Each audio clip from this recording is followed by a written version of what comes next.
obligado es darle la bienvenida a nuestra invitada, Teresa Marlanz, y agradecerle sin duda la generosidad y la paciencia de mis insistentes provocaciones para que venga. Yo digo que soy, como en Argentina, algunos argentinos aquí sabrán, seguidor como perro de Zulki. Voy hasta que logro, que es la segunda vez que logro que Teresa venga a Sipia, y yo, estoy profundamente ilusionado en esta participación con ella en este grupo. Hoy la convocatoria viene alrededor de la lectura que hemos hecho de uno de los textos que ella recopila sobre María Corví, que es su maestro, que se llama El conocimiento silencioso, un libro muy importante, a mi gusto, que aporta muchas cosas. Y dentro del trabajo grupal que venimos haciendo con gente en Asipia desde hace ya 2 o 3 años, tratando de conectar conceptos de las distintas tradiciones espirituales y conceptos psicoanalíticos. Hay muchos psicoanalistas budistas en el mundo que han hecho estos cruces entre los conceptos del cuerpo teórico básico de Freud como freudianos, especialmente de Donald Winnicott.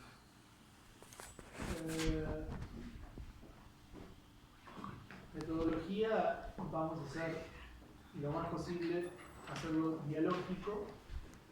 Teresa va a presentar un poco de material como excusa de disparador, y luego tenemos la oportunidad de hablar, preguntar, dialogar con Teresa Guardanz. Teresa Guardanz es doctora en filosofía, ha escrito muchos libros, es docente en el CTR, un centro muy importante que hay en Barcelona. La tesis doctoral la hizo sobre Trías, tesis que yo he leído y me ha aportado muchísimo. La tesis muy importante sobre Eugenio Trías, un autor que manejamos aquí mucho en el mundo psicoanalítico a través de Víctor Fellini, que es un autor que él menciona y trabaja en sus textos sobre creatividad. Hoy el título, obviamente, la excusa de trabajo siempre es alrededor de esta conceptualización que tenemos de la idea de conocimiento silencioso, o podríamos decir en un sentido más vulgar, ¿qué pasa cuando nos silenciamos? ¿Qué pasa cuando nos callamos? ¿Qué pasa cuando dejamos de conceptualizar, de representar? ¿Qué se nos presenta? Pero el silencio como paradigma, no solo en la palabra, también en la acción, también en la mirada, también en los valores. Es decir, ¿qué sucede cuando convocamos otra zona, entre comillas, mental, podríamos decir? Y eso es lo que hemos trabajado mucho aquí. Solo por darle un carácter lúdico al asunto, se me ocurría un texto que siempre me impacta de Paracelso, en un libro de Jane Hillman, que se llama El pensamiento del corazón. Dice, de esto vamos a hablar, porque cuando se metaforiza corazón, cuando hacemos palabra, la palabra viene de algún silencio. Según la cualidad de ese silencio, tal vez la palabra adquiere entonces sentido. Pablo Dors, un conocido por todos nosotros que estuvo aquí, tiene un ejemplo que dice que había un maestro en un bosque, siempre en silencio, y nunca hablaba, hasta que fue la gente y le convocó a que diga algo. Entonces dijo, fuego, y el bosque se incendió. Esa palabra había adquirido poder desde un silencio muy poderoso. Ese es el lenguaje que Paracelso hablaba cuando hablaba del lenguaje del corazón, y lo resume así. Dice, el lenguaje no pertenece a la lengua, sino al corazón. La lengua es solo un instrumento con el que se habla. Quien es mudo en el corazón, no en la lengua. Déjame oírte hablar y te diré cómo es tu corazón. De eso un poco vamos metafóricamente a tratar hoy. Teresa, bienvenida, me voy a sentar con el grupo, te escuchamos y luego hablamos. Gracias por haberme invitado. Las insistencias de Roberto son insistencias, para que también son los silencios de tienes y digo, vale, y a veces aquí yo voy esperando, bueno, sí, no, respuesta, pero bien. He traído, como tampoco me queda era muy claro cómo hacíamos o no, traía también unos textos que durante el día igual nos van sirviendo y si no nos tendrán, pues pasamos por ahí unos días. ¿Sí? No es para que lo vayamos a leer todo,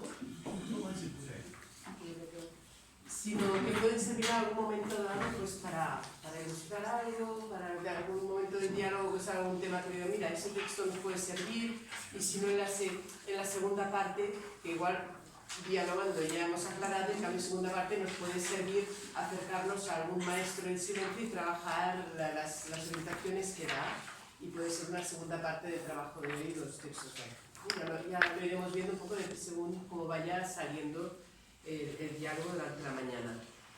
Sí que para situarnos y en dónde estamos, de qué estamos hablando, sí que había, como en esta primera página, recogía unos primeros textos breves que a mí creo que nos orientan y algunos puntos, es decir, que la lectura de Corbillo creo que son los que yo pondría de relieve a través, si había trabajado este libro, pues qué señalaría yo de la aportación de él, ¿no? Antes de que nos pongamos como a comentarlo. En los textos así iniciales, así van cortitos, ¿no? Un diálogo entre Antoni Tàpies y José Ángel Valente, que tienen varios textos de diálogo entre ellos dos que son muy, muy bellos. Y este librito de comunicación sobre el muro, que está en la Rosa Pública, que es un libro muy pequeñito, es pequeñito por fuera, pero tiene mucho, mucho material. Y Tàpies dice, debería comprenderse la importancia que tiene este silencio. No es un capricho. Te hace ver más claramente la unidad universal de todas las cosas. Se estimula un espíritu más comprensivo y solidario entre los seres humanos y con la naturaleza. Y a mí me gusta subrayar esto, porque en muchos momentos puede parecer, cuando se está hablando hoy de prácticas de silencio así, hay quien se empeña en asociarlo a gente que solo se están mirando hacia sí mismos para estar más tranquilitos, que se desestresan, que les importa un rábano lo que pasa afuera, y esa asociación con el silenciamiento, con el pasar de todo y solo ocuparte de tu bienestar. Entonces, si realmente nada tiene que ver, bueno, todo podemos malbaratar, no sé, estropearlo. Pero en sí mismo ese silenciamiento no es mirarse para adentro, sino que es conectar con realmente nuestras profundas capacidades, salir de ese Nico que está solo hablándose a sí mismo, de sí mismo, sobre sí mismo y las propias expectativas, intentar bajar el volumen de eso precisamente para conectar con la vida. Y desde esa conexión honda con la vida es cuando se produce, no porque lo creas, sino porque lo sientes y lo vives, se crea esa conexión con la existencia de todos y ese, como decíamos antes, esa vivencia de veneración por la existencia, por todo, las ganas de cuidar, de velar porque todo realmente siga su curso sin estar interfiriendo millones de histerias entre medio, ¿no?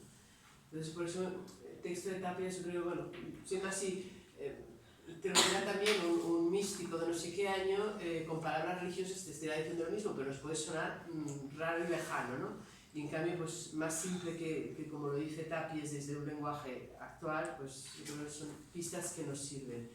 En la misma línea, es decir, ¿qué se ha producido?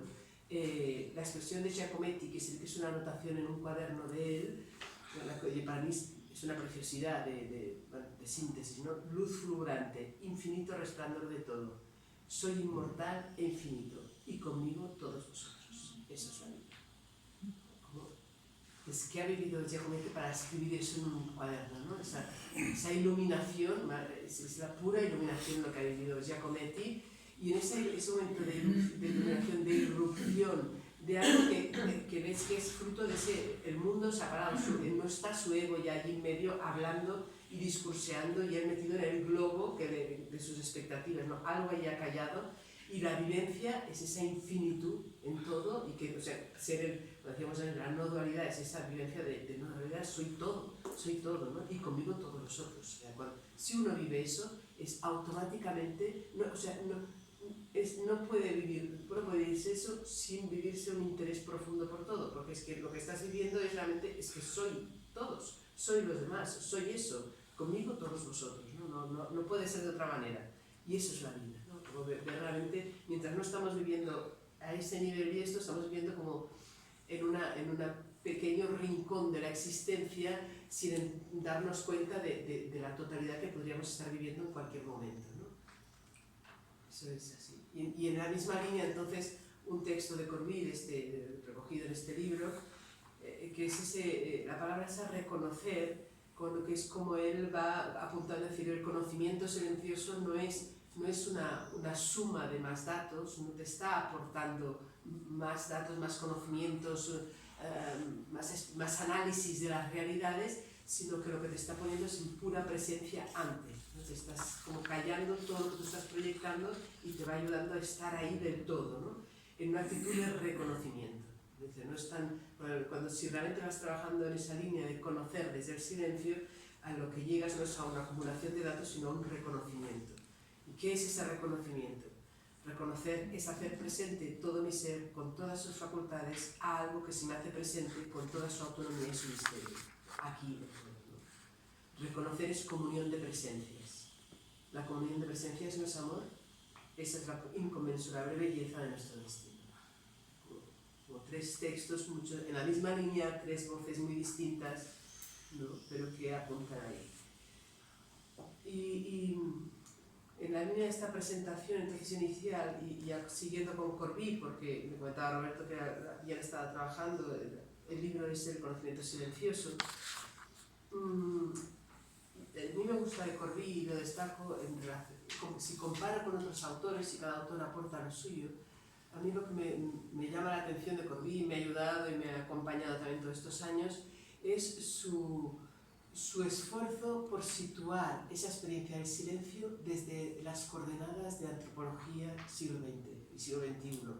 Que no necesitemos ir a tener creencias en nada, que podamos realmente estar basándonos en cómo comprendemos que el ser humano conoce. Mucho poner las raíces ahí, ¿no? A ver, ¿cómo construye el humano, cómo construimos nuestro mundo? A través de la palabra, ¿vale? ¿Cómo lo hacemos? Esas dos dimensiones que se abren por el simple hecho de ser animales lingüísticos.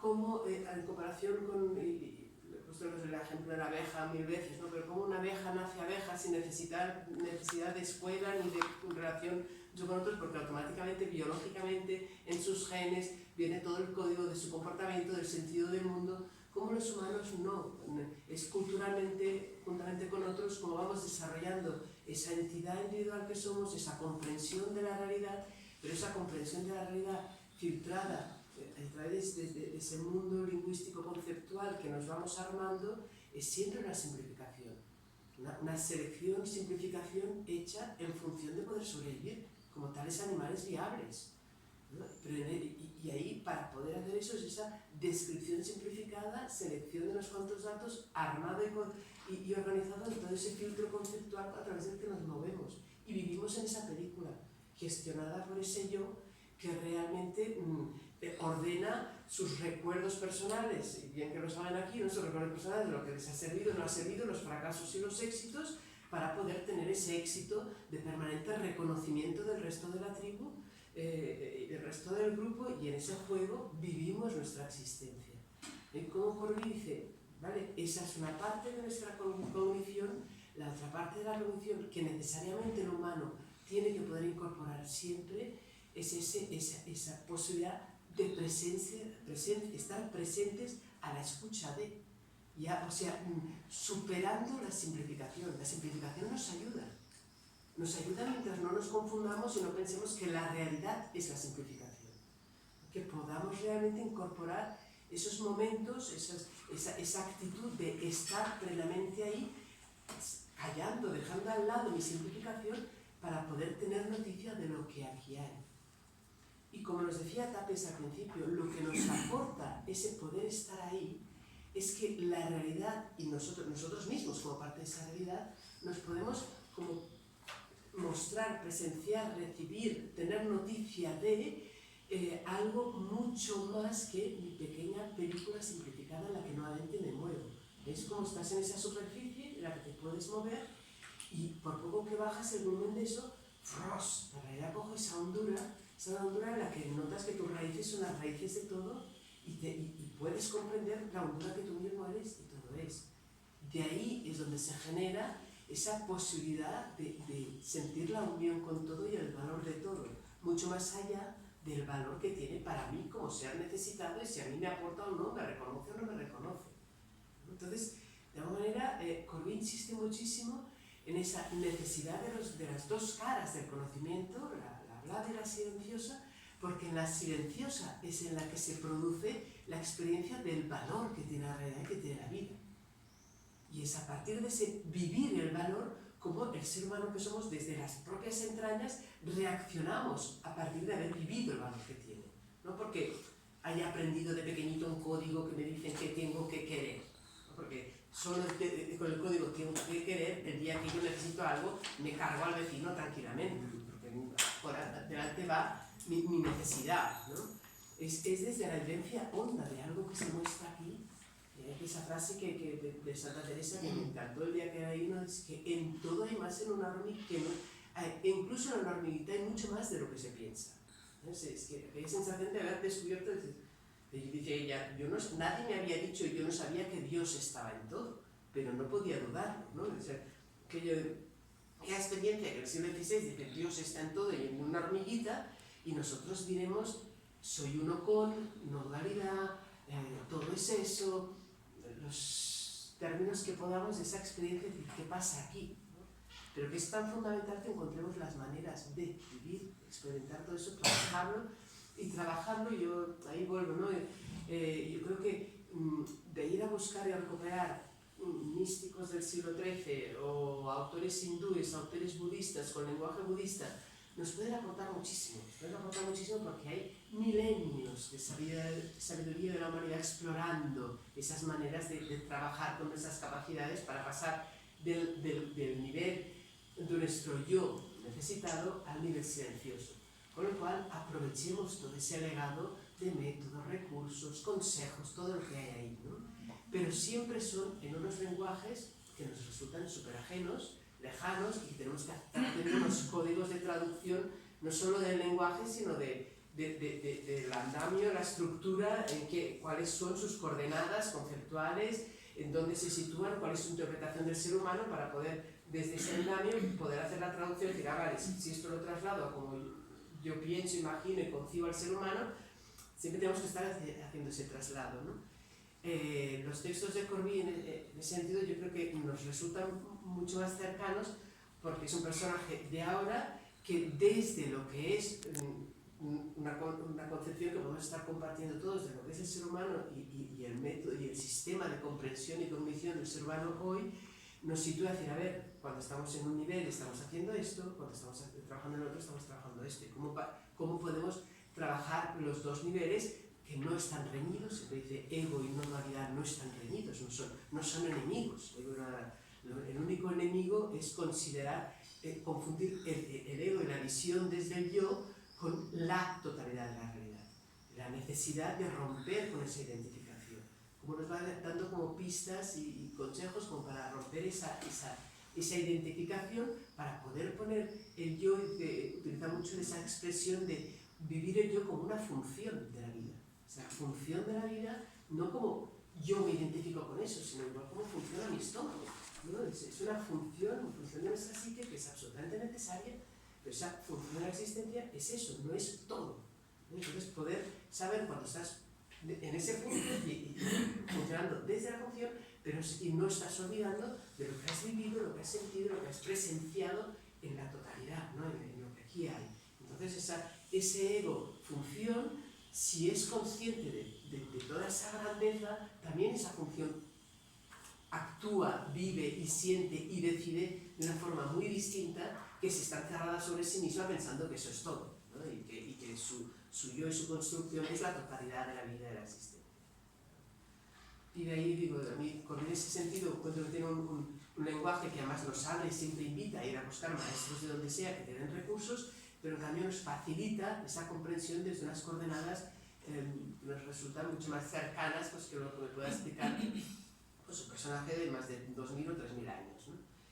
Y entonces, a partir de ahí, que saquemos todas las consecuencias a día de hoy claro, si me lo pone en términos de conocimiento, y creo que ya lo voy a meditar yo más, ¿no? Decir, bueno, pues entonces, ¿cómo hacemos, reto del siglo XXI, cómo hacemos para que ese trabajo de la otra dimensión del conocimiento, de ese otro nivel, forme parte de la cotidianidad de la vida, de la manera más normal. Y ahí yo creo que estamos, contamos antes un poco si a los jóvenes les interesa la poesía, decía Roberto, yo creo que a muchos niveles estamos como el movimiento del péndulo empezando a interesarnos por esos ámbitos del silencio a muchos niveles, ¿no? Comentabas los jóvenes, yo estoy viendo a nivel de los centros escolares cómo se están multiplicando las iniciativas de trabajo de la atención del silencio con los críos en los centros escolares. O sea, ahí creo que tenemos que ir sacando muchas consecuencias para ver cómo lo reincorporamos. Que no sea simplemente, no tengamos en la trampa de quedarnos en lo más inmediato, que es simplemente que nos calmemos y nos desestresemos, que ya es interesante, eso lo necesitamos todos, ¿no? Pero que nos demos cuenta que el silencio es mucho más eso. El silencio es conocer. Es conocer, o sea, es darle al conocimiento todo un ámbito que no podemos olvidar. Y si lo estamos viendo como conocimiento, lo incorporamos en los itinerarios de aprendizaje desde pequeñines. Saber que todas nuestras capacidades funcionan desde el habla y funcionan desde el silencio, desde la atención, y eso hay que reincorporarlo. No para estar calmaditos, que también, sino para comprender la realidad desde el yo y desde el silencio del yo. Y eso lo podemos explorar desde pequeños y toda la vida. Es un proceso que ya no se acaba nunca, pero que tenemos que incorporar a nuestros niveles, siempre. Y ahí creo que con pues eso me abre puertas a poder defender esa enseñanza que incorpore eso siempre. Y yo ya callo, pero a veces me dicen, bueno, pero claro, ya antes no hacía falta, pues claro que ha hecho falta siempre, ¿no? Pero que hay una parte que nos tenemos que dar mucha cuenta, como en esa aceleración de la vida que estamos viviendo y esa vida en las ciudades, no podemos confiar en que los momentos de silencio y atención a la realidad se produzcan por sí solos, ¿no? Porque sí. Claro, cuando de pequeñines algunos de nosotros que habíamos vivido, pues no en ciudades mucho, pues pasábamos quizás muchas horas pues tumbados en la hierba sin hacer nada. O pasabas jugando con piedrecitas y no sé qué y no sé cuántos. O sea, de una manera natural, esos momentos de estar sin hacer nada, en relación con otros, con la naturaleza, formaban parte de la vida.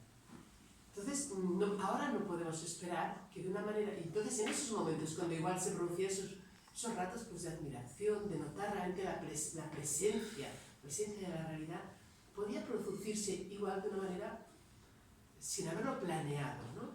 Cuando tenemos el día de punta a cabo del día cargado de actividades en entornos en los que la naturaleza puede no aparecer absolutamente para nada durante semanas, meses o años, ¿no? Entonces no podemos esperar que suene la flauta. Tenemos que mirar cómo reincorporamos.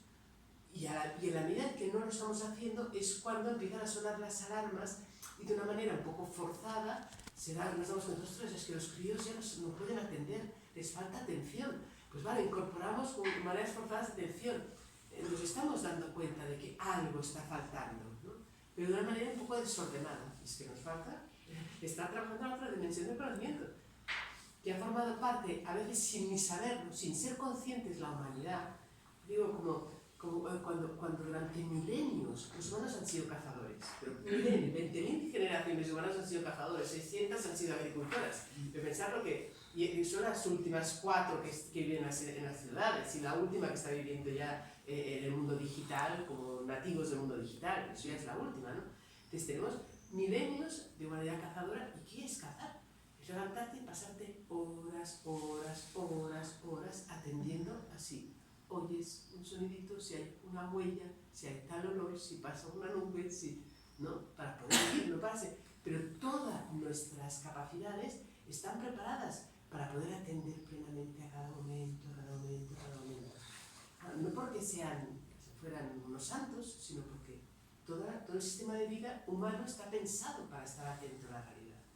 Entonces esa humanidad que ha desarrollado su capacidad de atención a la realidad, además va y le dices, oye, pero esa atención no la trabajes solo para ti, ¿no? Sino el ego, no sé qué tal, pero todos esos discursos sobre el silencio del yo, si no estamos como practicando esa capacidad de poner todas nuestras capacidades en silencio, en presencia, es que difícilmente, entonces son discursos que no cuentan porque nuestra estructura haya podido desarrollarse por ahí, ¿no?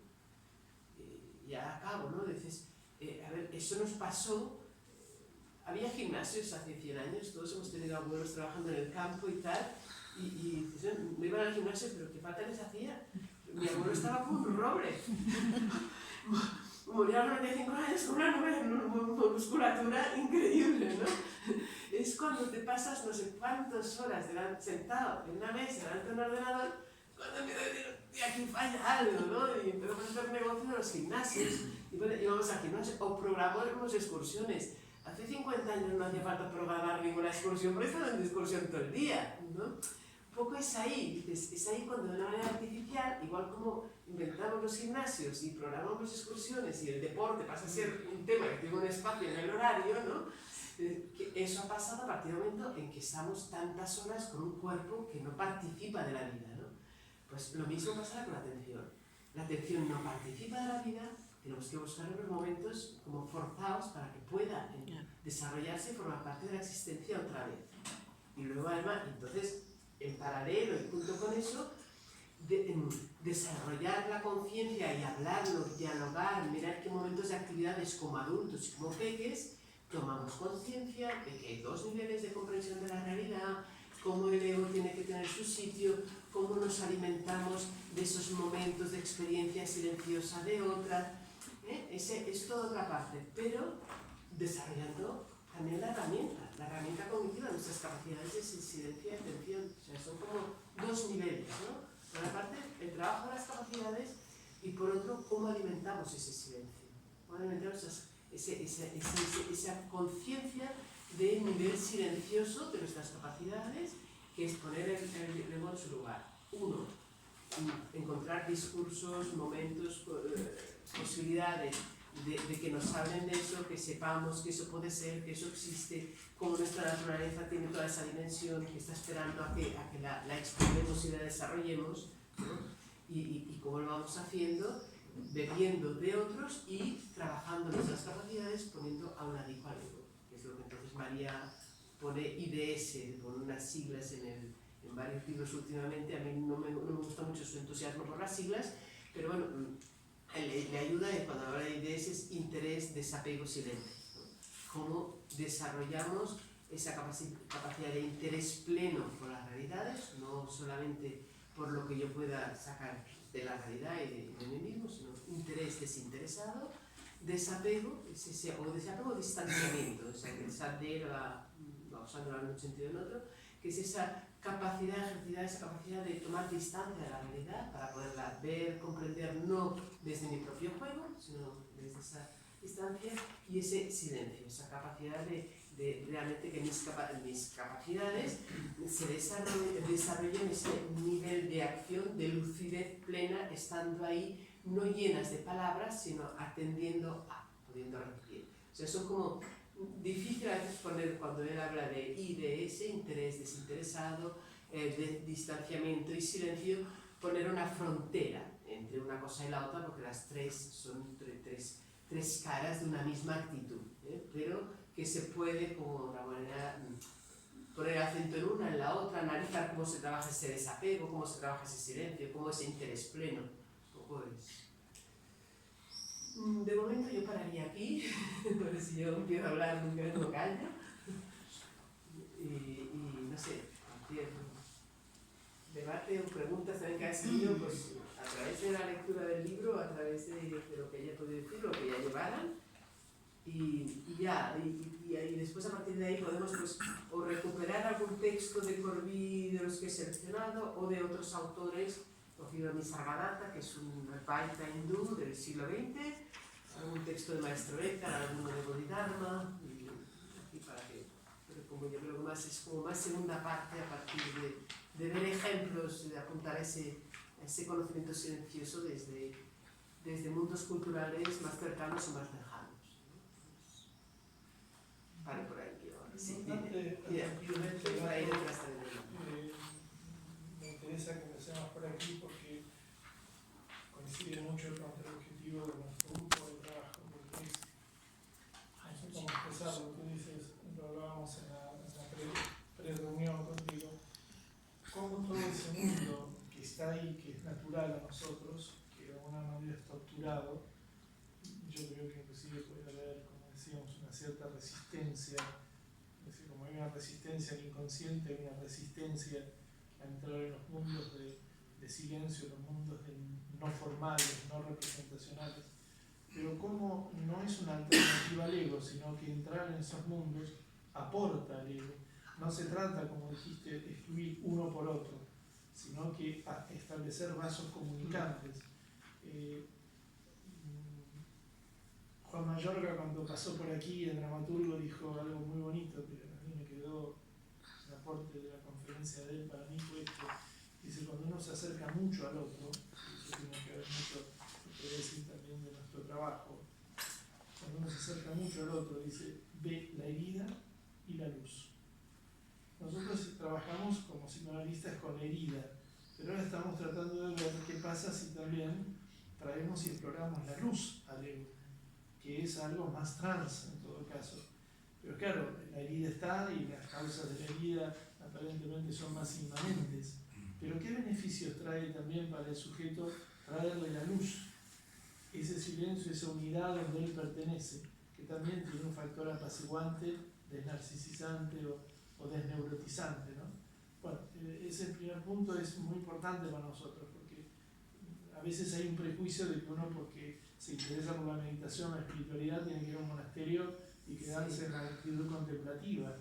No, eso nutre, inclusive Fiorini dice, lo relaciona inclusive con todo el concepto de creatividad. La creatividad viene desde el lugar del silencio, desde el lugar de lo hermético, ¿no? Si obturamos eso, tenemos un sistema de ego atrapado, estereotipado, rígido. Bueno, justo es el punto de entrada a nuestro seminario de los lunes.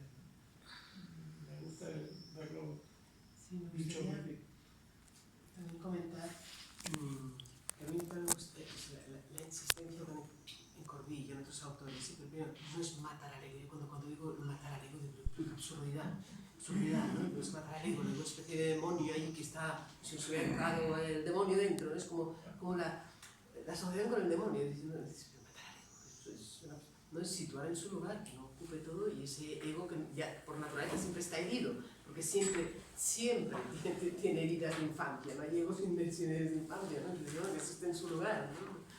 Y dos, visto desde ahí, desde herida y desde luz, también me parece que son irreales pensar en si uno está realmente con nudos, con heridas profundas, pensar en saltar de pronto a unas prácticas meditativas de estoy atendiendo a la respiración y va para todo. No, ese trabajo terapéutico hace falta siempre si hay herida fuerte. Y dos, las prácticas para mí han de ser cosas como muy naturales, muy naturales de la vida. Si a alguien le gusta andar, es andando.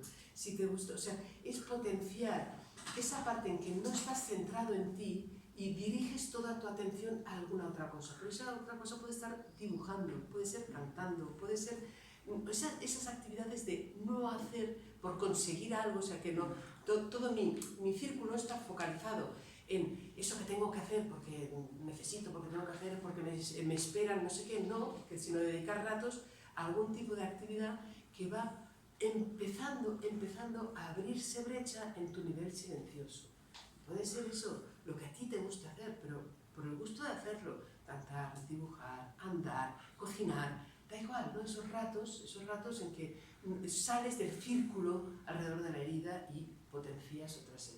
En cambio, es que no creo en la posibilidad, es que parece que es un intento inútil como estar pretendiendo a subir al Everest si no tienes una mínima musculatura. Tendrás la sensación de fracaso siempre, ¿no? Y no avanzas en un día y lo dejarás, ¿no?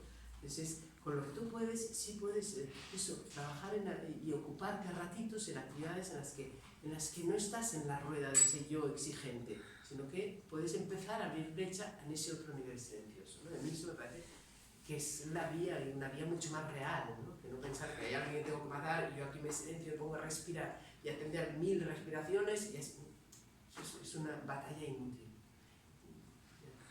Pero tú habías levantado la mano, Pues, mira, yo creo que acabas de dar tangencialmente lo que iba a preguntarte, ¿no?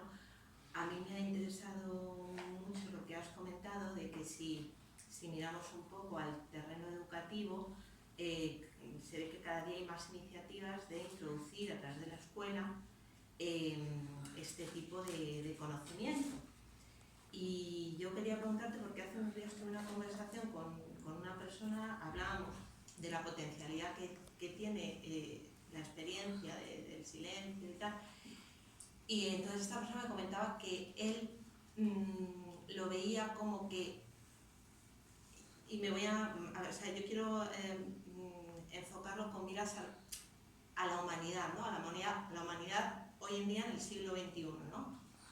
Él decía que este tipo de prácticas se van a quedar como en una fuente elitista para una pequeña parte de la humanidad que va a hacer uso de eso y va a sacar toda la potencialidad de eso, mientras que el resto de la gente, la gran mayoría, la masa, los desfavorecidos, etcétera, se van a quedar como al margen, sufriendo, siguiendo con una vida de esclavitud, ¿no? Entonces, yo quería preguntarte qué visión tienes tú de esto, si crees que es una utopía que la humanidad con la que nos ha tocado convivir, bueno, que esto llega a ser algo generalizado, algo aprovechado por todos, con la dificultad de lo que tú has dicho. O sea, es que las humanidades que nos han precedido tenían ese contacto con la naturaleza, esa fuente de inspiración, esa fuente de contacto, algo que hoy en día estamos viendo que cada vez es más difícil, ¿no? Bueno, eso es lo que quería. La potencialidad es de toda la humanidad, con lo cual tenemos que encontrar maneras de que toda la humanidad, o sea, no, que no sea para una élite. Si se queda en una élite es porque no hemos encontrado las maneras reales y prácticas de desarrollarlo. Voy diciendo cosas así sueltas, ¿no? La música parecía que era para una élite. En Venezuela, en las chabolas, en no sé cuántos, se empezaron a organizar por iluminación de no sé qué maestro de música, ¿no? Propuestas de cara a barrios de los más desfavorecidos, y han salido músicos y orquestas, empezando por el tema del director, ¿no? De gente de una calidad impresionante, de críos de formación cero, de nivel social cero, etc. Es decir, si hay el caldo de cultivo, el convencimiento, es cualquier sitio, cualquier lugar, cualquier ambiente, no es algo peculiar si lo asociamos realmente con conseguir unas condiciones pues, de naturaleza, de calma, de deportes de élite, de no sé qué, entonces claro, estás reduciendo a los poquitos que puedan estar en ese entorno, ¿no? Pero en sí mismo, no, en sí mismo es enseñar a mirar. Entonces ya le doy la vuelta. Yo estoy realmente con gran esperanza, con mucho optimismo en que las cosas están cambiando muy rápidamente.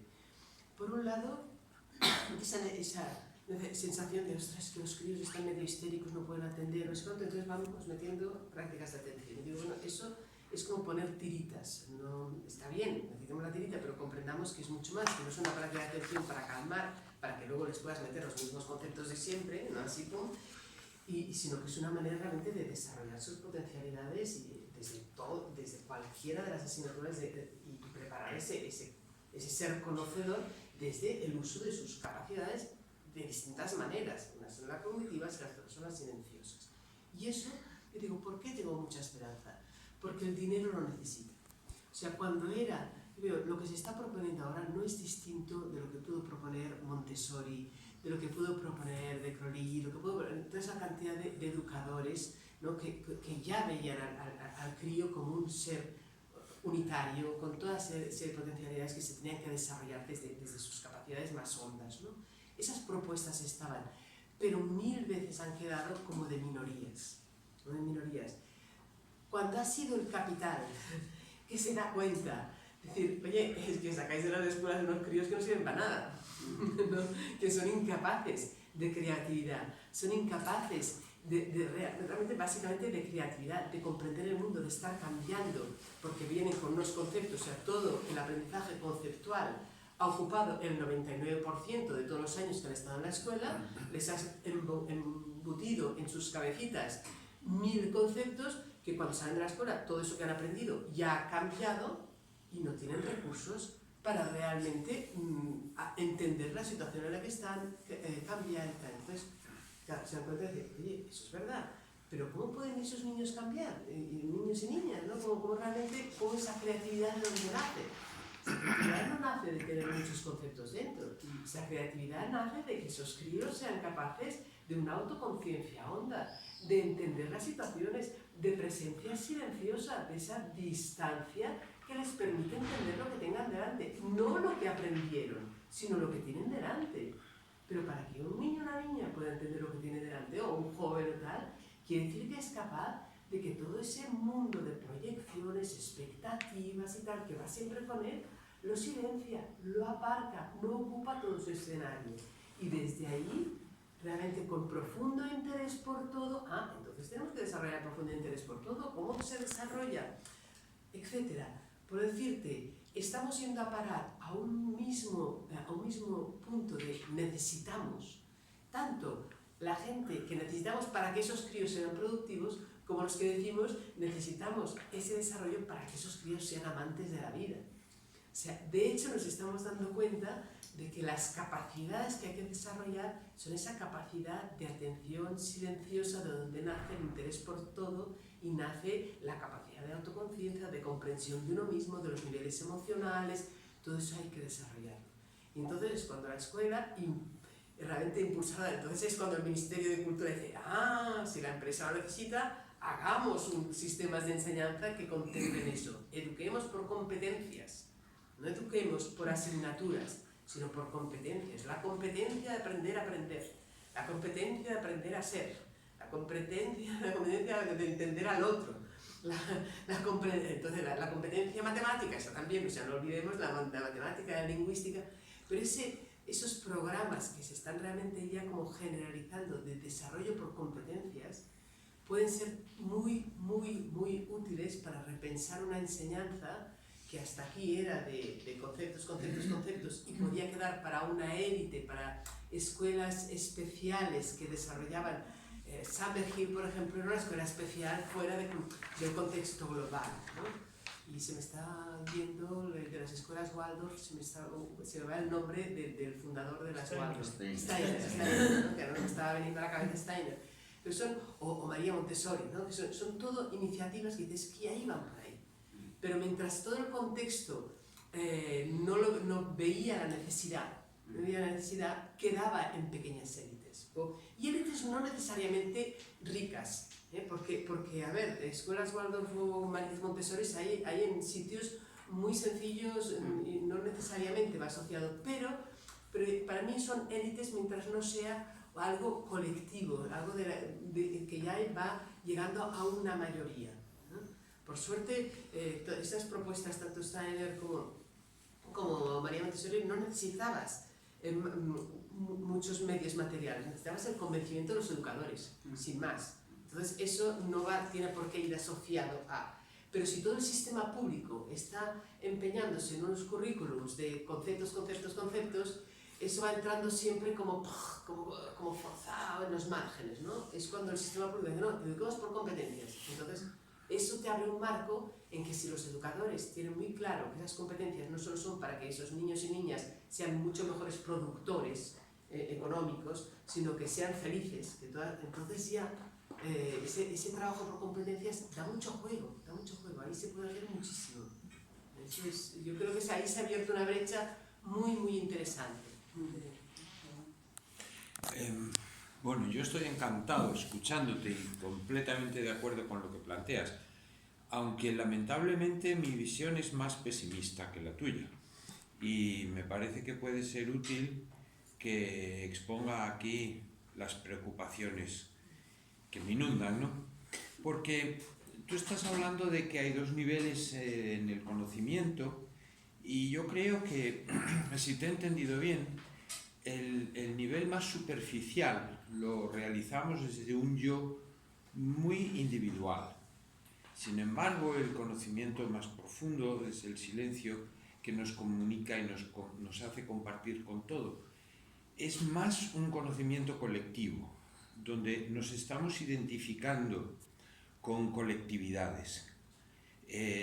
las miles de generaciones que estaban labrando el campo y sintiéndose conectados, lo hacían desde una vivencia natural de compartir. Eran agricultores con los agricultores, era algo tan claro que ni se lo tenían que plantear.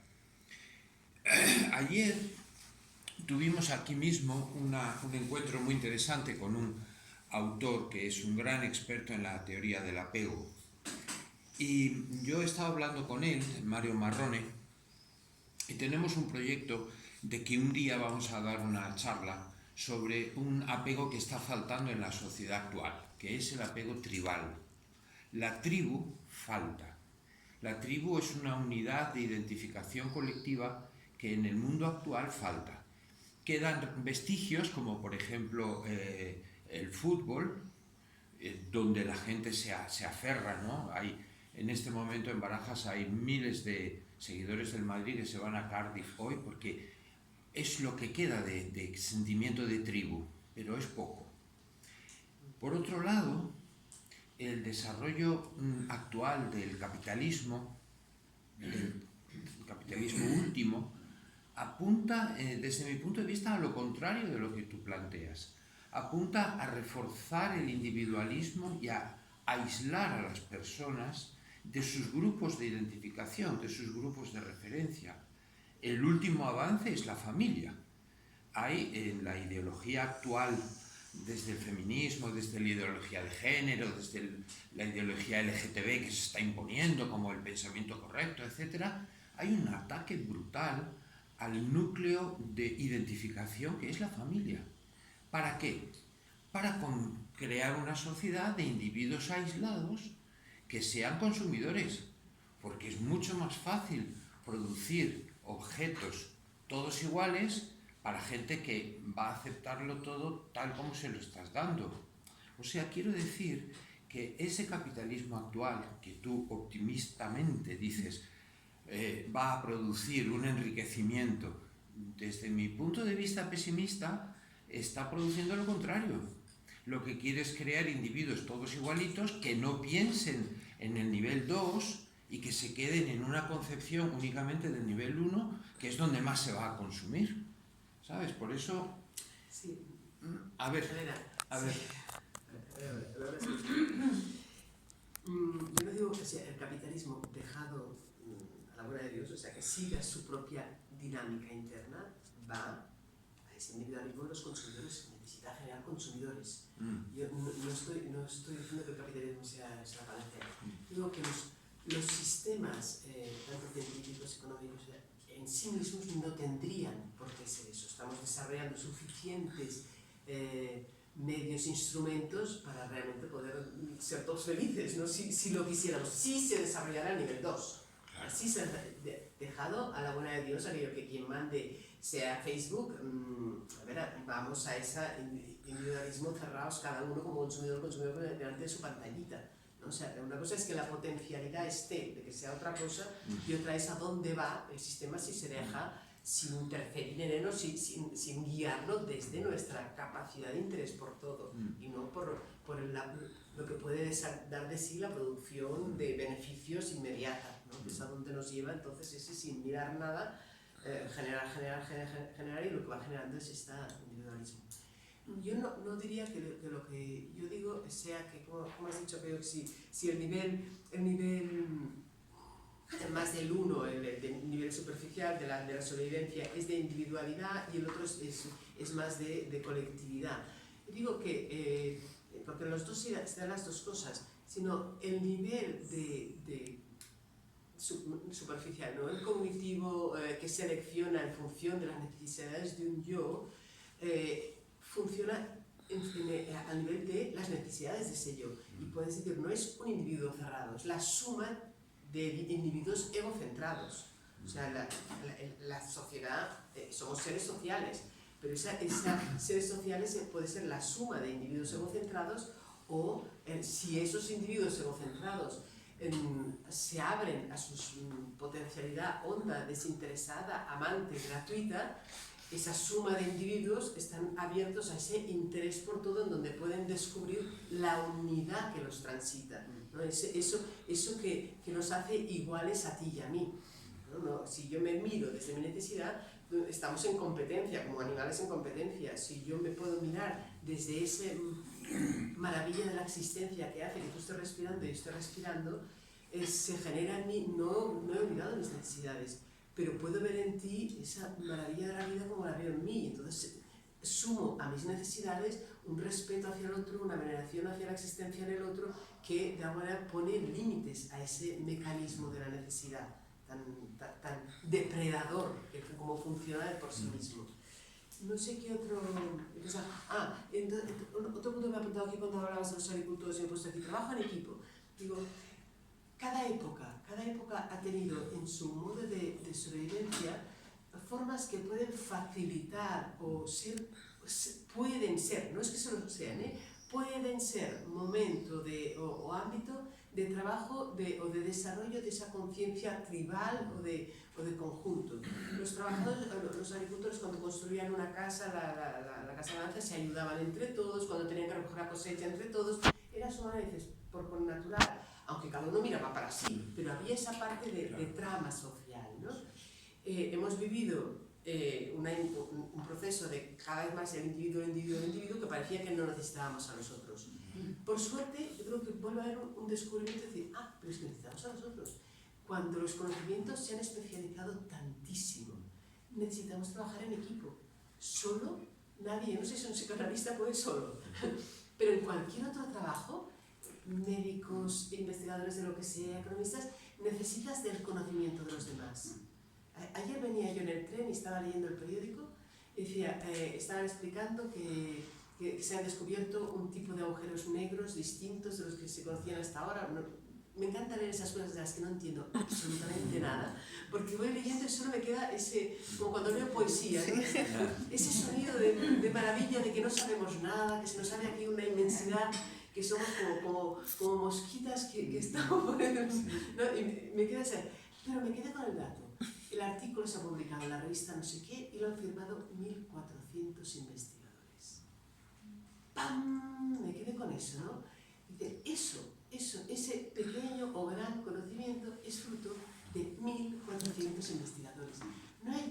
Ahí se abre una inmensa brecha magnífica de colaboración, ¿no? Cualquier conocimiento, pequeña aportación hoy, no es fruto de uno.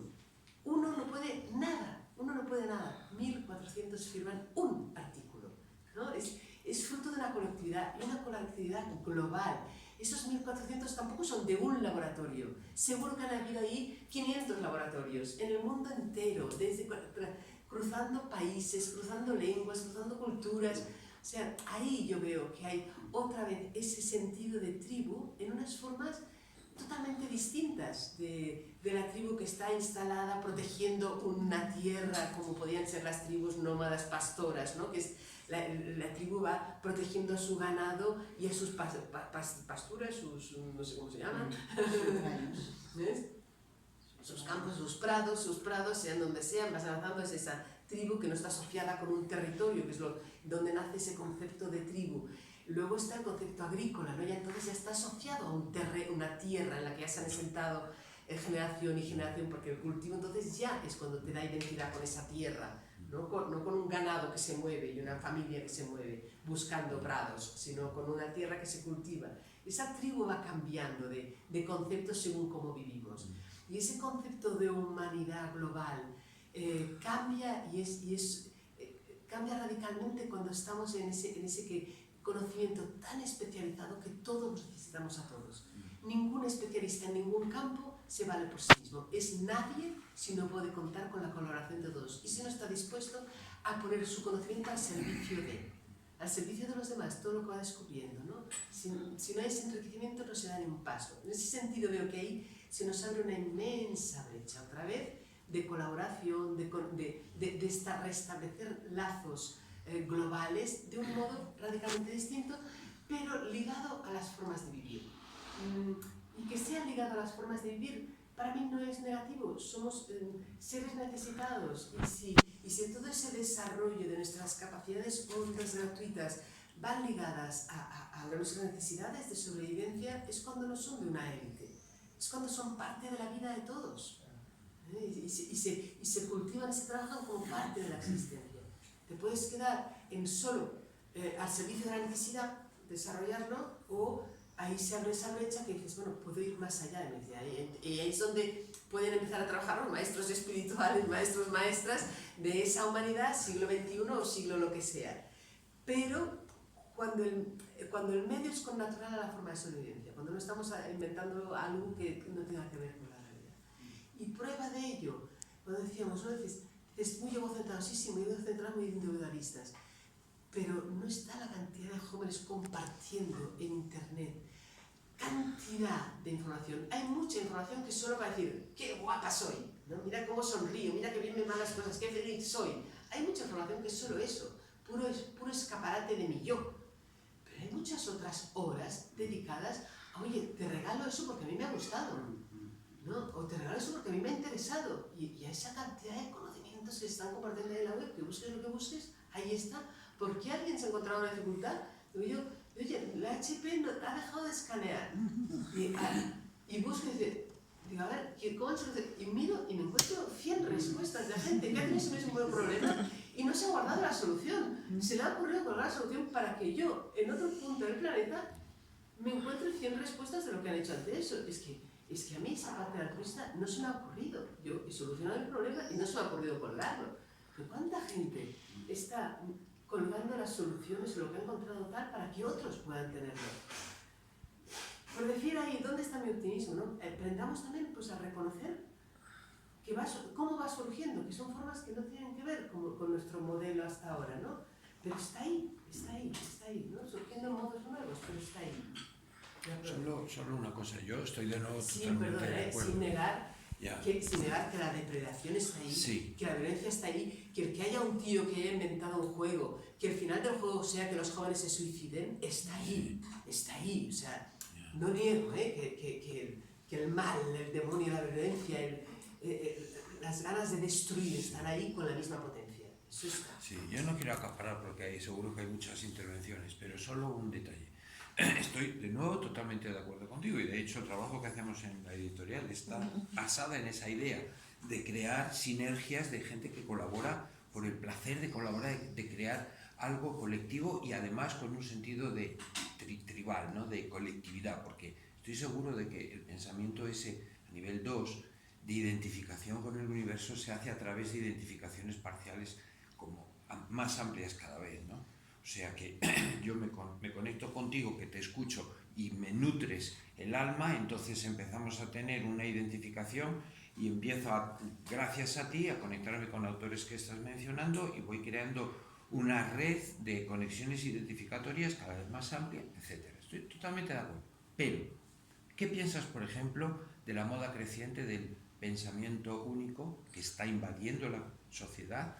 ¿Qué piensas de lo políticamente correcto que se está imponiendo, donde determinadas ideologías se instalan como las que dan la solución para que la gente no tenga que pensar, sino que sigan lo políticamente correcto?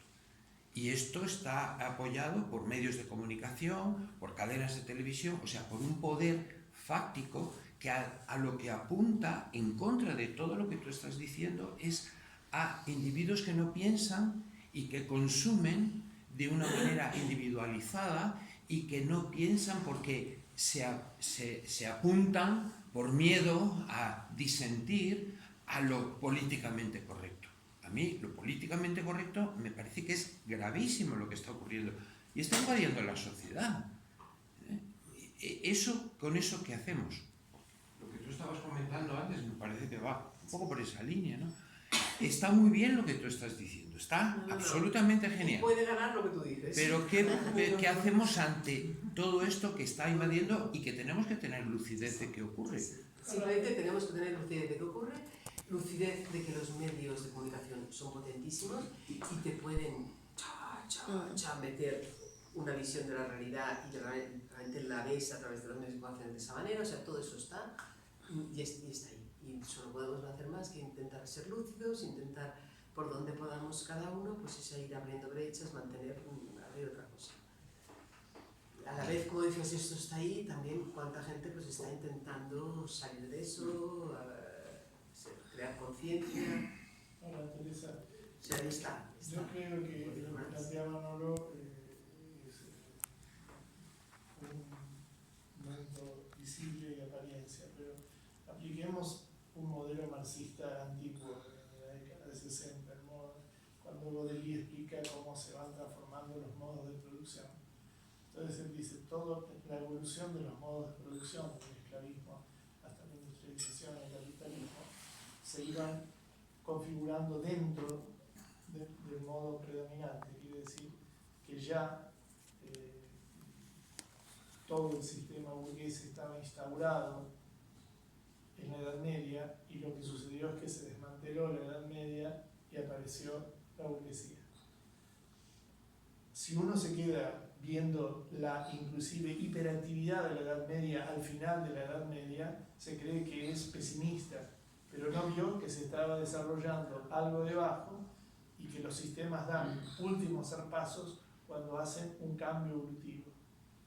Yo creo que soy optimista en el sentido de que lo que además estamos especializados nosotros en teoría de la sospecha, es decir, no quedarnos con lo aparente, que no necesariamente es la verdad del estofado. Entonces yo creo que sí hay un movimiento latente ya constituido.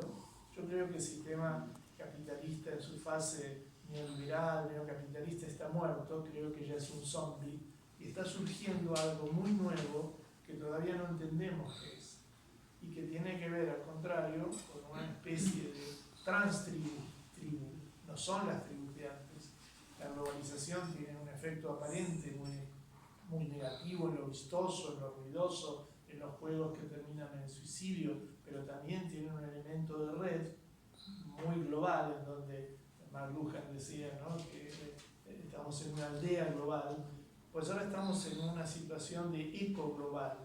Hoy en día ya se está hablando y está prosperando mucho. Fíjate las escuelas Schumacher en Inglaterra de Satish Kumar, donde ahí circula todo el mundo, la economía azul. Hoy en día no se entiende, dice Kumar, la Facultad de Economía si no ponemos ecología. Toda la preocupación que hace a la red de sostenimiento ya no de una justicia social o de una no represión sexual o del triunfo del proletariado, sino que la nueva revolución, y yo creo que el mundo tiene una evolución de conciencia escatológica, es como la Biblia, va hacia algún apocalipsis de transformación, ya está gestada. Yo creo que estamos viviendo en todas estas quejas en un sistema zombie. Eso ya murió. Es como cuando tú dijiste que entraste al desmantelamiento de tu editorial y tuviste que levantar un montón de papeles y sistemas que eran ya muertos, y que ahora aparece la pantalla y aparece un nuevo sistema. Eso trae la ansiedad de lo nuevo como algo con riesgo, como todo cambio, y como algo muy novedoso que vuelve como retorno de lo reprimido en algunas cosas, porque terminada o comenzado el Renacimiento, toda la idea de espiritualidad y de Dios pasa a un elemento de represión. Cuando Nietzsche levanta la bandera y dice Dios ha muerto, quiere decir qué lindo, porque nos hemos quedado sin una parte importante de la naturaleza humana. Pero como el inconsciente retorna y puja, y yo creo que ahora es el motivo, el motor del cambio, su movimiento, que va a llegar al capital. Es decir, algunas corrientes económicas dicen que el capital tiene que ser más compasivo. Es decir, hay bancos solidarios. Yo creo que yo soy un melancólico optimista, ¿no?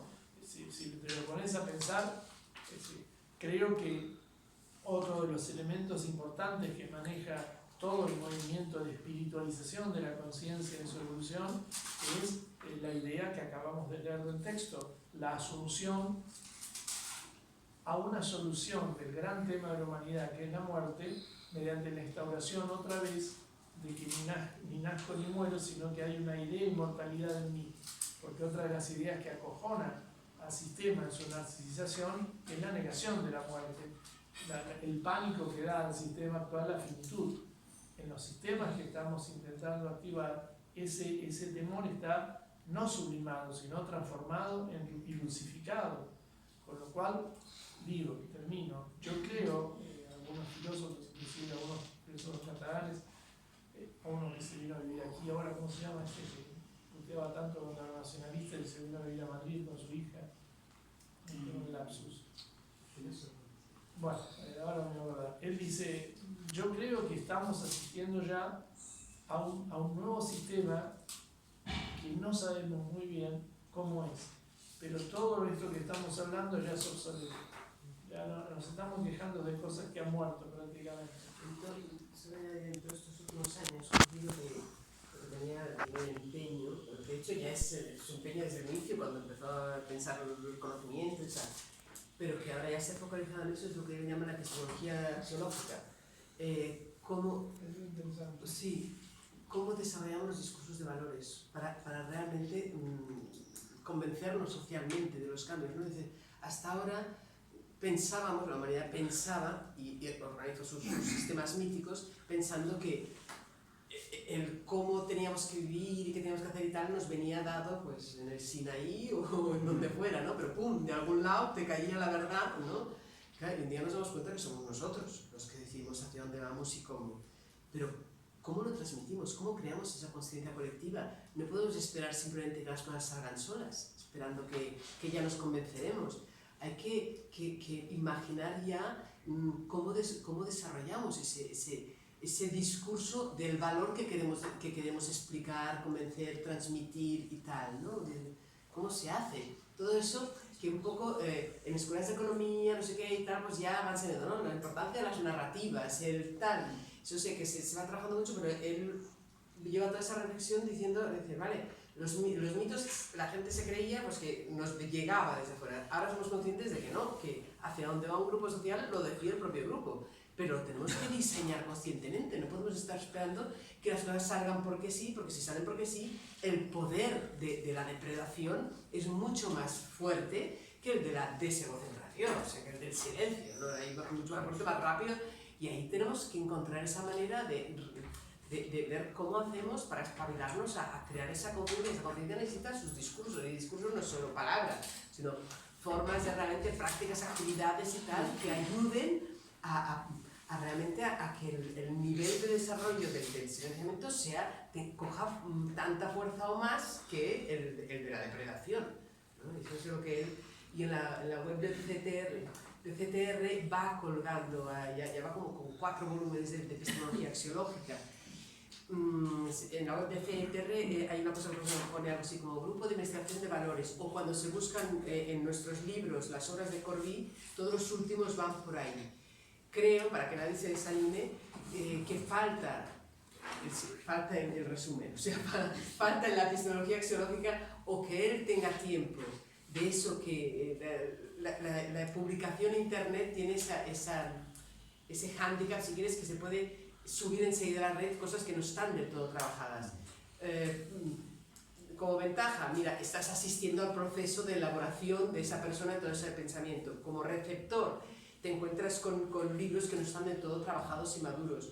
Han sido ya hace 4 volúmenes, creo que falta ese quinto o el propio Corbí, pero el propio Corbí tiene ya sus 87 años y pocas ganas y fuerza de decir, ahora vuelvo a reescribir, ¿no?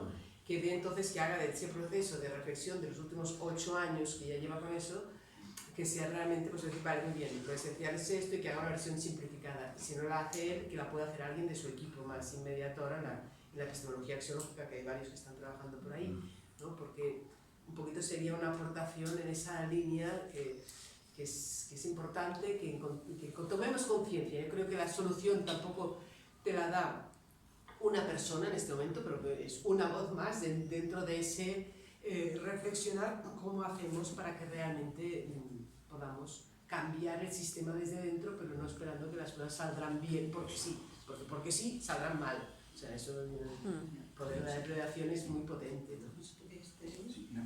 Después de esto hacemos 10 minutitos de pausa después de interrupción. La pregunta es que, tu opinión, ese conocimiento silencioso, esa presencia silenciosa, ¿de dónde nos viene? ¿De dónde nos viene?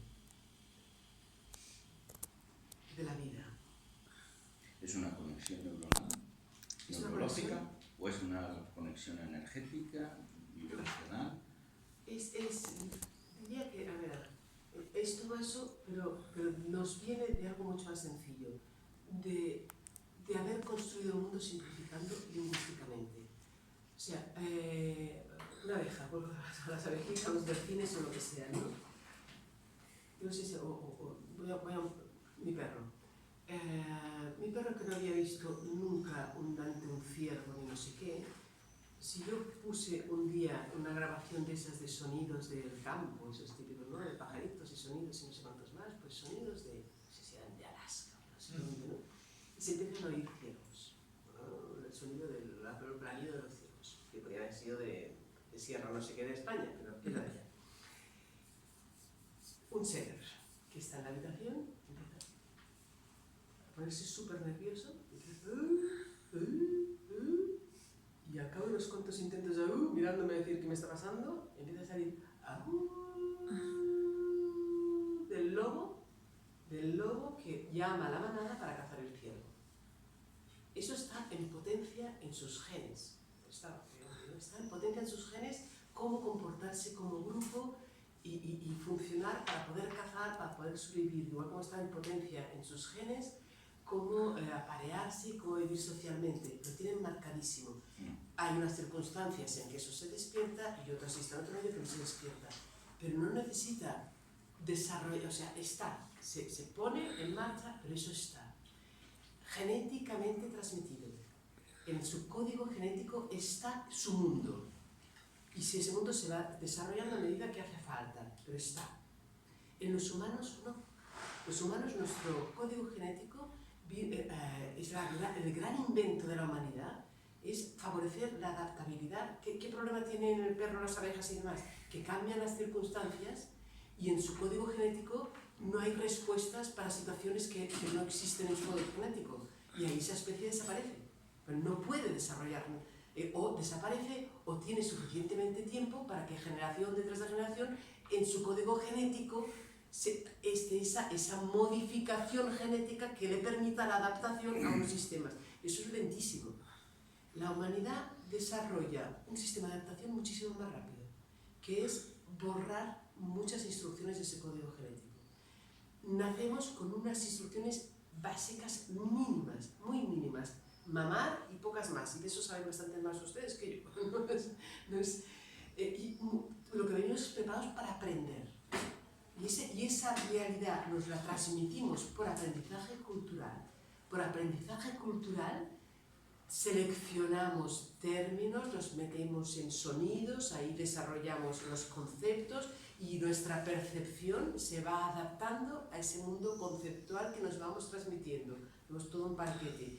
Y ese mundo incluye percepción física, lo que vemos, percepción del otro, percepción de la forma de comportarnos. Pero cuando viene a preguntar, ¿de dónde viene? Viene de que yo vengo abierto a la realidad, a todo, no solo a lo que necesito. Culturalmente elijo una parte y creamos ese paquete, esa parte. Pero toda mi percepción está preparada para percibir mucho más, para percibir lo que aquí hay. Esa apertura está ahí. Luego hay algún tipo de vibración energética que nosotros conectamos con ella. La diferencia es, si es algo nuestro, que desarrollamos, como por ejemplo los machacones mindfulness nos dicen con la meditación, ¿no?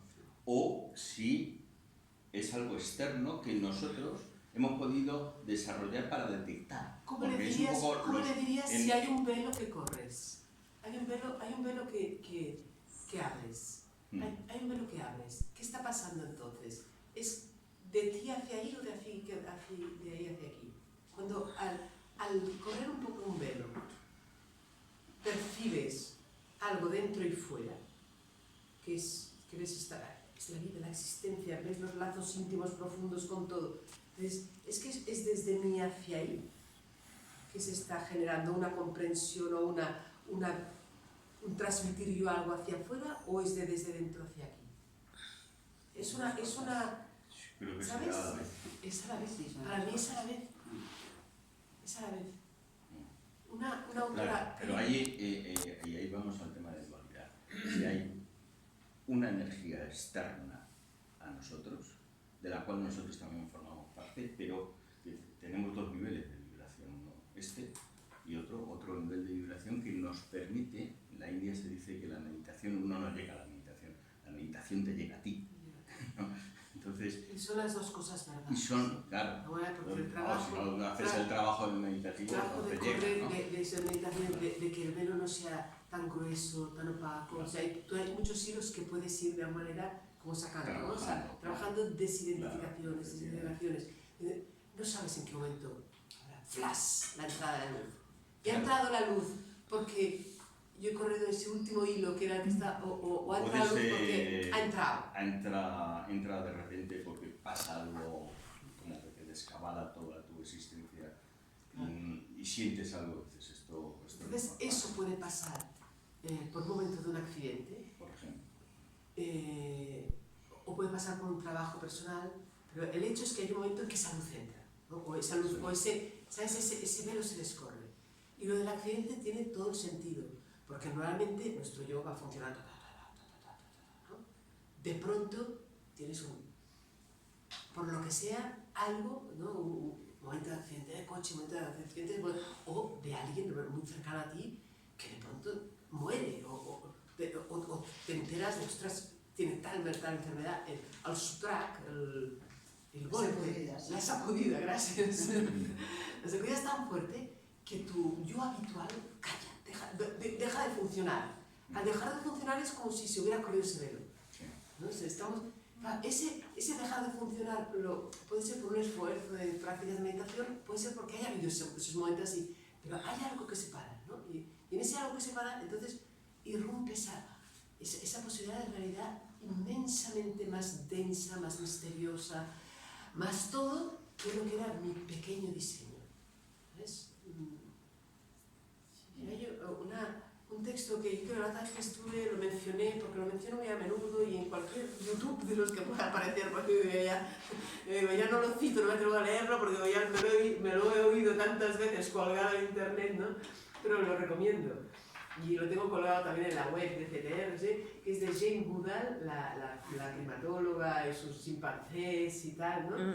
Que tiene esos momentos de erupción. Y es un texto muy bonito, de un libro que se llama Gracias a la vida, de Mondadori, que ella va explicando cómo se pasea por la selva y tal. Después, entonces, habla de un momento de erupción que podría ser un momento de silencio, pero en su caso no es momento de silencio, es momento de como un cazador, como un agricultor, como quien sea, que se pasa horas atenta, buscando chimpancés y mirando cómo actúan. Pero todas esas horas va haciendo que su capacidad de atención plena cada vez crezca más, y su capacidad de rollo mental personal vaya silenciando. Entonces hay un día que ella tiene momentos de ellos de que, por ahí, no se lo había propuesto, pero se da cuenta que la realidad de pronto, entonces, ¿qué se genera? Esa experiencia de unidad honda, de que los chimpancés, ella, el mundo, todo es un único ser, una única existencia en distintas modalidades, ¿no? Vive ese momento de veneración, de admiración por todo. Entonces ella, a posteriori de la experiencia, reflexiona sobre ella y dice, ¿qué ha ocurrido aquí? ¿Qué ha ocurrido aquí? Hay como dos ventanas por las que nos asomamos a la realidad. Una es la ventana de nuestros conocimientos, otra es el silencio de los conocimientos y la realidad se muestra. Y en esa es donde nace nuestra capacidad de veneración, de admiración, de amor profundo y de tal. O sea, es esa necesidad que tenemos la humanidad de estarla cultivando, porque si no, ¿de dónde podrá nacer nuestra capacidad de amor pleno, de veneración y tal? Bueno, por ahí, y de eso es de lo que debían hablar los místicos. Es un texto muy preciso hablando de esas dos ventanas, que tiene todo el sentido entonces hablar cuando dices los hindúes hablan de eso, la meditación es ella la que medita, o en los místicos cristianos cuando hablan de la gracia. Es ese mismo concepto, ¿no? De esa conciencia de decir, no es algo que he logrado yo. Tú has podido estar ahí y haber trabajado, pero la luz no la has creado tú, es esa sensación de algo se ha producido por gracia. Puedo haber puesto, puedo haberlo puesto, pero ¿no? Por eso creo que las dos cosas son verdad. ¿Puede pasar sin que tú hayas puesto nada? Sí, en momentos de accidente. ¿no?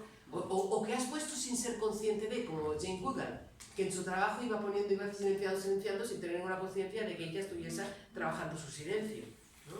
Pero claro, eso es lo que decía al principio, ahora el trabajo de la mayoría no cultiva eso, con lo cual no podemos dejarlo a que surja por casualidad, ¿no? Porque ya no son trabajos que por casualidad sea fácil que se dé. Ya solo sé que nos quedan los accidentes de tráfico. Una pregunta complementando lo de Alfonso. Si no seguimos luego. ¿Por qué estamos programados o educados para privilegiar el sonido y no el silencio? Porque el sonido son ondas vibratorias y entre ondas vibratorias y ondas vibratorias hay un silencio. ¿Y por qué estamos programados también para privilegiar la forma y no el vacío? Porque si yo me puedo sentar en esta silla, no es porque hay una silla, es porque hay también un vacío. Lo que estamos programados es para que ese animal viviente necesitado que somos resuelva sus necesidades. Y eso es, de hecho, lo más poderoso de la mecánica. Y ese individuo, para resolver sus necesidades, tiene que sentirse distinto de la realidad en la que va a cazar. Se tiene que crear esa dualidad. No me puedo sentir unido con todos si tengo que comer. Tengo que matar al otro para podérmelo comer. Un poco eso. Entonces, esa dualización, ese ver una realidad distinta de mí misma y a la que le pongo unos nombres, que hay una distancia, que hay unos otros con los que me relaciono, pero desde una conciencia de yo, ese desarrollo de la identidad individual es necesaria, tal como estamos constituidos, para que ese ser sea capaz de moverse en un entorno y satisfacer sus necesidades. Esa es la base del programa. Sin que olvidemos, y ahí es donde empieza a fallar, cuando olvidamos que en esa misma programación iba consubstancial a esa programación toda la otra parte, la que me ligaba íntimamente con esa realidad, desarrollando mi interés pleno, no necesita tal que eso, ese vacío, ese silencio también estaba ahí. Pero cuando el vocero de la necesidad que dice María se va haciendo fuerte y ocupando todo el espacio, entonces cuando está fallando algo, ¿no? Esa programación está potenciando solo un lado y algo, entonces ya la programación está fallando profundamente. Pero no es tanto, dices, sí, sería como salir del paraíso, ¿no? No, cualquier mito, esos relatos dan forma, imágenes a eso, metáforas a eso. Lo que me tiene mosqueado en la pregunta de Alfonso, y que me tiene mosqueado caricaturescamente desde el principio, porque siempre aparece la idea de Dios. Yo veo que hay un Dios voyerista, ¿no? Debe ser una parte narcisista de Dios, porque claro, eso que descubrimos de lo que no somos, que en realidad descubrimos eso, no soy vacío. En realidad la pregunta sigue siendo vigente, la pregunta del año, ¿no? Porque hay algo que no hay nada, que es lo que se preguntan los cuánticos. El 90% de la materia es antimateria y materia oscura, pero hay un pequeño intervalo de brecha que hay materia, que es muy poca, y eso produce que haya algo. Claro, el problema de la programación genética de las abejas o de los delfines y la nuestra, que venimos dotados fundamentalmente con una gran masa divina, es decir, de vacío. Somos vacuidad y nada, que es lo que descubrimos cuando pegamos el flash del descubrimiento. Pero claro, después tenemos la necesidad. Esa es la gran putada, porque la necesidad nos hace ser, en última instancia. Claro. Y Roberto, yo creo que lo interesante es que nos demos cuenta que culturalmente damos forma a la necesidad y a la resolución, pero culturalmente, si miramos la humanidad, siempre también en los desarrollos culturales ha dejado espacio, ha desarrollado sus narraciones, sus prácticas y tal, para trabajar en otro nivel. Para trabajar en otro nivel, siempre vayamos a buscar los Sioux, los Alaska o nuestros antepasados más lejanos, da igual, eso estaba. Y es ahora, claro, y las religiones, cuando no se habían estropeado demasiadas cosas, las religiones eran una manera de canalizar y de desarrollar ese nivel silencioso también, con todos sus hándicaps también al servicio del poder, pero ese papel los maestros espirituales lo hacían, ¿no? Y es ahora, cuando igual como nos tenemos que repensar cantidad de cosas, tenemos que repensar, y es lo que estamos haciendo hoy, y hacemos en cantidad de foros, ¿no? Cómo desarrollamos nuestra otra parte, cómo culturalmente reincorporamos un trabajo equilibrado de los dos niveles del conocimiento humano. Busquemos nuestras palabras, nuestras imágenes, nuestros métodos ligados a las formas de vivir. No tenemos que inventar sistemas idílicos en que tengamos que estar solo retirados en el campo, aunque podamos hacer un retiro de la semana que nos ayude, sino en nuestra ciudad. Todo eso es lo que tenemos que, la urgencia de repensar. Exacto. Yo creo que Cada uno a su manera, desde su oficio, desde... termina la broma, pero en última instancia estamos ahora me pongo del lado al revés de esta seminario, de esta búsqueda. En realidad a Dios no le gusta el silencio nuestro, le gusta que le contemos historias, porque es un gran aficionado a las historias. Ese es el que inventó, ¿no? Dios, el hombre para que le contara historias. Ese dicho, no sé qué. ¿Tomamos un cafecito? Sí. ¿A qué hora